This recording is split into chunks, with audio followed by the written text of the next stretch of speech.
In your hand, what's your philosophy on that? So my philosophy around individuals is that primarily we want to develop the greatest range of skills in each child. And the skills that we believe are the most important are the ones that aren't only going to allow them to pass exams, but actually also allow them to be creative, innovative, curious, determined, and with integrity and honesty, be able to tackle anything that they face in the future. And we think that within academic life, just as within the co-curricular life, we're trying to provide opportunities for them to have to show that and then develop that. So, those I think are really important qualities for us, and they're things that the skills that we're trying to develop in the children from a younger age. But obviously, as we come through and as they get older, we try to make them even more clearly defined, and we try to give them the opportunities to grow and to develop in those different areas. So that for me is a really important part of education. As part of my philosophy, is that developing the full person, the character, the moral quality, the creativity, but also the intellectual ability, and to do really well. And that, for me, getting that balance right is the most important thing, I think, in a school. So would you say your philosophy matches the selection criteria of a senior schools? Yeah, I think senior schools. So this is where it goes into your thing, which I think is a really interesting question about the trends in education at the moment. So you talked about websites. It's a really interesting thing. If you go to look at websites now and you compare them to 10 years ago, 10 years ago, you might have found websites primarily concentrating on the academic results and academic performance of the children within the school, and how the school meets that, and how it prepares them for a range of really good universities where they can get into those sort of universities.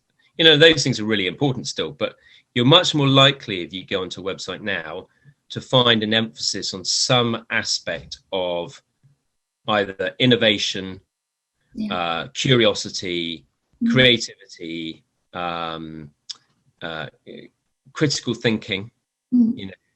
Those sorts of skills are seen as the most valuable skills by schools, because they're the skills that they still benefit them in exams.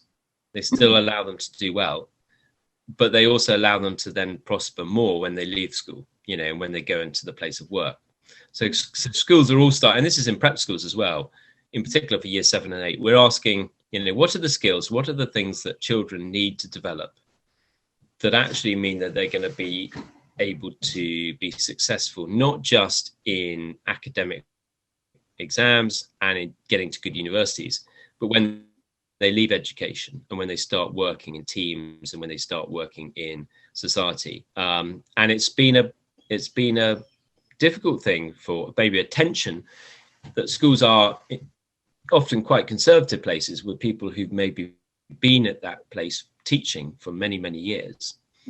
And they're dealing with children who, if they're ambitious, are thinking about joining or joining companies or creating their own companies or getting jobs in very unusual and very dynamic and very unpredictable sort of spheres. So it was always a big, not a joke, but it was always a sense that people would talk about schools preparing children for jobs they don't know exist yet. What does that mean in terms of a school? How do you do that? And of course you do that through the skills of adaptability and independence and all of those things. So as schools, we're accountable for developing those skills. We need to do that, because otherwise the children may get good exam results, but they don't then prosper when they then have to show those qualities. And I think innovation and creativity and curiosity are really important and exciting things to talk about for schools to talk about. And I think it's great that